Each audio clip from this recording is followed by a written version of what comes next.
already. So he's off Mufasa, he off the...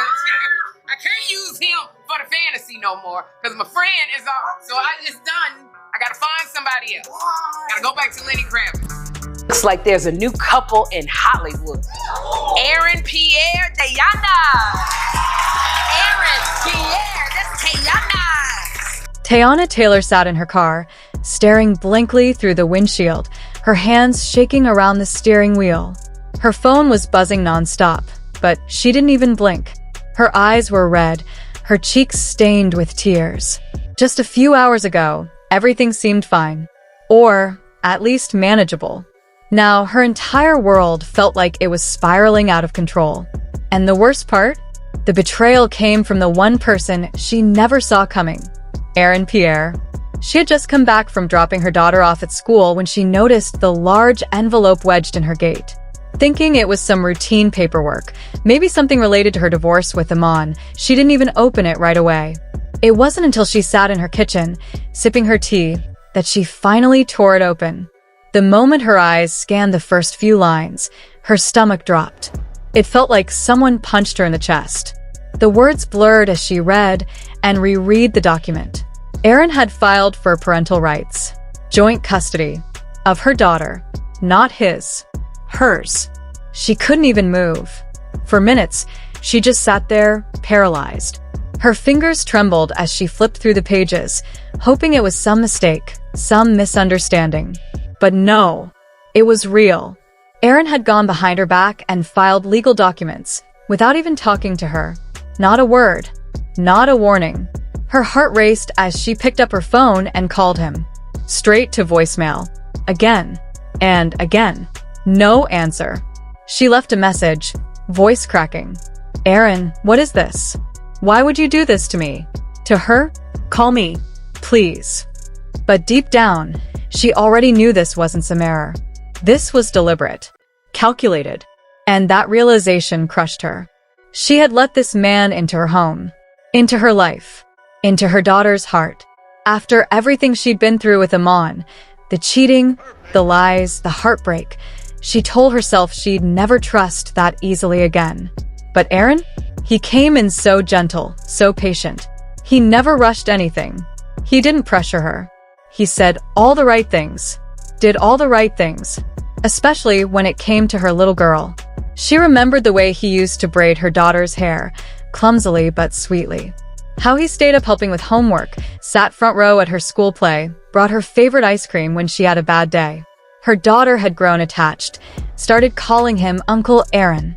At first, it warmed Teyana's heart.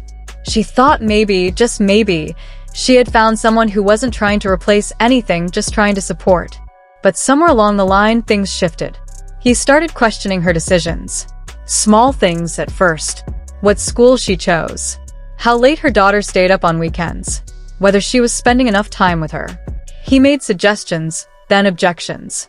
Then straight-up critiques. And then came that moment. That one little moment that should have been a red flag, when he casually said, "Our little girl's growing up so fast." Teyana had frozen. She asked, trying to laugh it off. He smiled and kissed her forehead. "You know what I mean." But she didn't. Not really. And now, sitting in her car, those words echoed in her head like sirens. She felt like a fool. How could she have missed the signs? How could she let this happen? The media didn't help. Within hours, the story had leaked. Blogs were running wild with headlines. Aaron Pierre files for custody of Teyana Taylor's daughter, and Hollywood actor steps up for father role. Paparazzi were already outside her home. She hadn't even had time to process, and now the whole world had an opinion. Her phone buzzed again. This time it was her mom. "Teyana, what's going on? Did you really let this man get close enough to try and take your child?" Teyana couldn't speak. She just cried. And her mother, always strong, sounded broken too. "Baby, you need to fight. Don't let this slide." But what hit her hardest was when Amon called. She hadn't spoken to him in weeks. Things were still tense. But when he heard the news, he was livid. "You let another man file for rights to my daughter?" He shouted over the phone. "I didn't let anything happen," she snapped. He went behind my back. Iman went quiet. Then he cursed under his breath. I'm coming over. The last thing she needed was more conflict, but deep down, she knew he had every right to be angry. This wasn't just about her. This was about their child. That night, Teyana sat alone in her living room. Her daughter was asleep, unaware of the storm brewing around her. Teyana looked at her, so peaceful, so innocent, and her heart ached. All she ever wanted was to protect her. When Aaron finally responded, it wasn't a phone call. It was a message. A simple, cold message. We'll let the courts decide. Teyana nearly threw her phone across the room. The man who once held her when she cried was now talking to her like a stranger, like an enemy. She remembered the first night she cried in front of him. He held her, rubbed her back, told her she was safe. She believed him. And now, here he was, dragging her into court like she was unfit, like she was some problem he had to fix. The next morning, her lawyer arrived. This is going to get ugly, he warned. But we're going to fight. And we're going to win. He doesn't have a legal leg to stand on. Still, it didn't calm her nerves. Because this wasn't just about winning a case. It was about being betrayed by someone she trusted with the most precious part of her life. She made a quiet post on Instagram. No caption, just a black and white photo of her holding her daughter's hand. But the comments poured in. Stay strong, queen. He was never the one. Protect your peace and your baby. But not everyone was supportive. Some accused her of being dramatic, of keeping a good man away from a child he loved. That stung. But what hurt more was knowing that Aaron probably believed he was doing the right thing, that he convinced himself he had a right. He started appearing in public more. Paparazzi caught him outside his lawyer's office, looking calm, collected. Reporters asked him if he planned to go all the way with the custody case. He simply said, I'll do what's best for the child. Teyana wanted to scream. How dare he? How dare he pretend like she was the problem? Behind closed doors, her daughter started asking questions. Why are you sad, mommy? She didn't know how to answer. How do you tell a child that someone they trust is trying to rip their world apart? Days turned into weeks. Court hearings were scheduled. Lawyers prepared statements. Friends picked sides. Her life became a legal battlefield. And Aaron? He never showed emotion. Not once. Not even when they crossed paths at a mediation meeting. He walked in with a straight face, sat down, and said, I just want stability for her. Teyana finally snapped. Her voice cut through the air like a slap. She had stability. Until you blew it up. Silence swallowed the room. Even the mediator looked like he wanted to disappear into the floor. Aaron didn't say a word. He just stared at her, eyes cold, confused, like he didn't recognize her anymore. Or maybe he didn't recognize the man he'd become. Either way, the damage was done.